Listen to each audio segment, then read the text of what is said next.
Hello, I'm Masahiro Sakurai, director of Kid Icarus Uprising.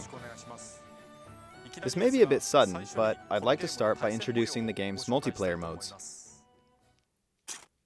First, we have Light vs. Dark, a 3 vs. 3 battle. When a team's life gauge is depleted, a powerful angel appears. The last player to lose a life becomes the angel for their team. Victory is achieved by defeating the other team's angel. This time we've added narration to the video.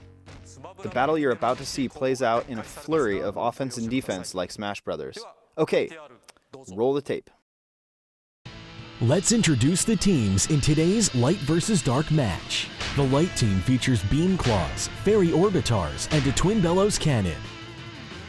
And the opposing Dark team comes with an Insight Staff, Black Club, and Bowl Arm. Okay, there's our mystery bonus. And ready? Go! From the get-go, we see a Mega Laser power activated.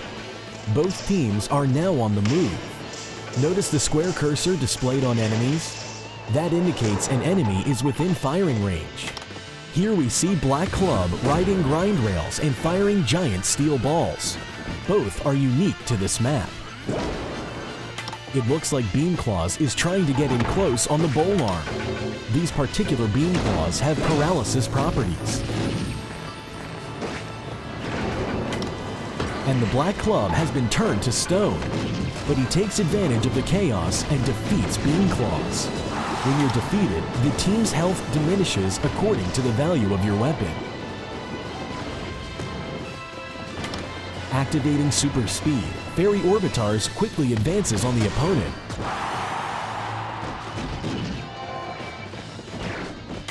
Bowl Arm has respawned and is making his way up to the central island. Twin Bellows Cannon sees an opportunity to attack. We see him knock his opponent off the edge with authority for an easy defeat. With their team health depleted, the Dark team is now slightly behind. But Bowl Arm has returned for revenge, bringing the two teams even. Here we see the Insight Staff on the run. Beam Claws takes note and pursues. Beam Claws can't find him, and there he goes. He's left the scene. It is definitely in the Insight Staff's best interest to get distance on opponents. But Beam Claws takes advantage of excellent foot speed to close the gap. An opponent on a grind rail is an easy target. When your team's health is exhausted, your team angel appears. The team who defeats the opponent's angel wins. Beam Claws has been inflicted with darkness. He's temporarily blinded. He's activated a super speed power to escape the darkness. Now the Insight Staff uses Playing Dead. He escapes the scene invisible, having pretended to die. Meanwhile, Fairy Orbitars is on the receiving end of a lethal melee combo. This brings the team health to 0, which means Fairy Orbitars will appear as Pit. Notice that the team health bar is replaced by the Angel's health bar. He's in good position now to use an explosive flame power. Engulfed in flames, Bowl Arm is robbed of his health, defeated, and will now become Dark Pit. Both teams' angels are on the playing field. Pit has been poisoned. Both teams are trying to protect their own angel while defeating the opponents. Here we see the Insight Staff zoomed in for a sniping opportunity. He's looking for Pit and lands a shot. Dark Pit is taking damage from a fierce claw combo, but a Black Club shot saves him. If you're an angel, your health will decrease slightly when your teammates are defeated. The flames have worked down Pit's health to dangerous levels. He's barely hanging on. Meanwhile, Dark Pit is hiding on the central island. But here comes Beam Claws. Beam Claws turns a slash into a brutal combo. Dark Pit has been knocked off the edge. The Light team wins, courtesy of a fine finishing combo from Beam Claws. Beam Claws is awarded with a mystery bonus, a virus power. And a burst blade is awarded as well. Thanks for tuning in, everyone. How was it? It might seem a bit chaotic at first, but it's a lot of fun once you get the hang of it. While it didn't appear in the battle you just saw, I'd like to tell you about an item called Daybreak. Collecting all 3 of the Daybreak parts will create an ultimate weapon capable of firing a single super powerful shot. The Daybreak can turn a battle around in an instant, so collecting all 3 parts can be a key to victory.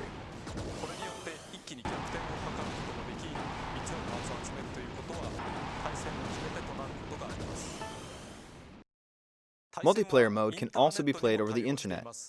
While testing the game, I've played against players in both North America and Europe. Also, while we've shown you a match of 3 versus 3 this time, there's also a free-for-all mode. The 3 elements that decide victory in this game are weapons, powers, and items.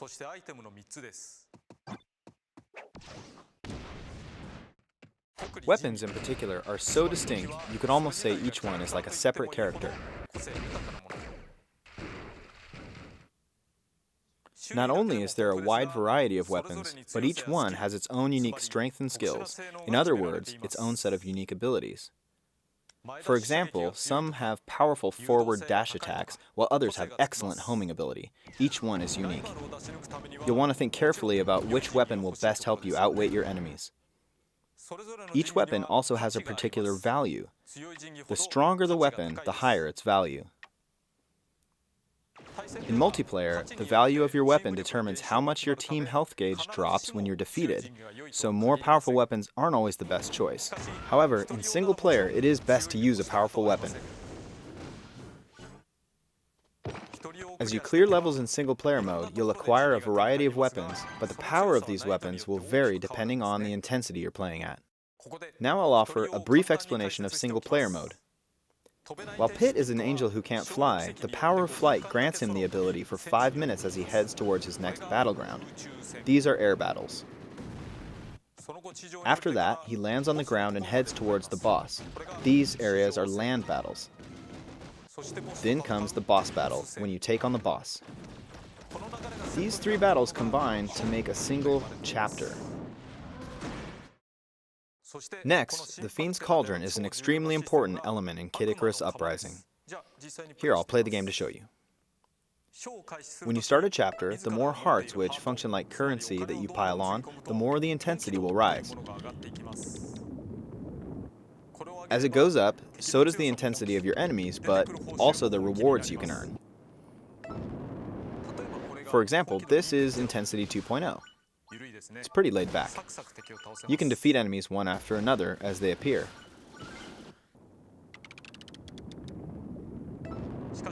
But if you set it to 9.0, the enemies are incredibly strong. This is tough.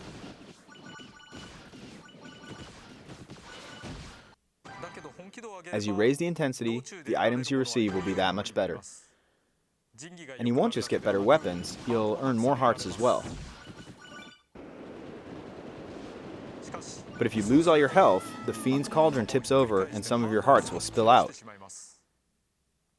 If you choose to continue, the intensity level will automatically decrease, so you'll be able to clear the chapter if you keep at it. But the strength of the weapons you earned will drop, and you'll also lose whatever hearts you wagered. In other words, while you want to avoid tipping over the Fiend's Cauldron, it's best to clear chapters at the highest intensity that you can manage.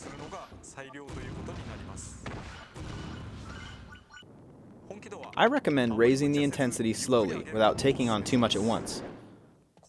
You'll have plenty of time to take on chapters at a higher intensity once you've developed a strategy and learned where enemies appear. Additionally, you can lower the intensity as well. At 0.0, you're basically invincible, but you have to pay hearts. Now let me give you just a couple of tips for air battles. Basically, if you fly in a large circular pattern, you can avoid most of the enemy shots. You'll be fine if you just rotate continually like this and shoot without overthinking it. But when you raise the intensity level, this tactic won't be enough to keep you safe. At times like that, I recommend taking a break from shooting. When you're shooting, most weapons slow you down by about 75%. So there are times when it may be better not to shoot. There are some weapons, like claws, which are naturally faster, and orbitars that don't slow you down. Using a club is another option. Its reach may be short, but by just swinging it around, you can knock enemy shots back where they came from. And when all else fails, you can always use a special attack. Next, let me introduce the powers we saw earlier in the multiplayer match. These are limited-use special abilities you can take with you, and they can be used in both single-player and multiplayer modes. In single-player, though, you'll only use them during LAN battles. Touch the icons in the bottom left corner of the touchscreen, or use the plus control pad to select and use them. When deciding which ones to bring with you, you'll have to fit them into a panel. It's a bit like packing a lunchbox. They come in all shapes and sizes, so you'll have to fit them in well. Once you've chosen the powers you want, you can tap a button to autofill the rest. In multiplayer, you can create weapon and power sets in advance, so you'll be ready to jump right into battle. I should mention, there are other ways to get new weapons. One of the more distinct ways of getting them is through fusion. Here you can combine two weapons to produce one with even greater power. When fusing weapons, some of their attributes and skills can be carried over. For example, you could fuse a short-range weapon with a long-range bonus, or create a weapon that particularly excels at melee attacks. The game also uses Street Pass functionality. Using Street Pass, you can create items called weapon gems. Weapon gems will be created from the weapons you have, and you'll exchange these gems with other people as you pass them. Creating weapon gems won't actually cause you to lose weapons. You can use the gems you got from people to fuse weapons, or receive the weapon in the gem, but this will cost you some hearts. You can also grind weapon gems up to earn a few hearts. Additionally, we plan on sending out one weapon seed per day via Spot Pass. Finally, let me show you what comes packed in with Kid Icarus Uprising. First, there will be 6 AR idol cards. When you scan them, you'll receive character models called idols, and you can even make them battle. The cards you'll receive are decided at random, so it might be fun to compare cards with your friends. And there's one more thing, the Nintendo 3DS stand. This is it. It's a simple stand, but it's handy for games such as this that use the stylus and circle pad simultaneously.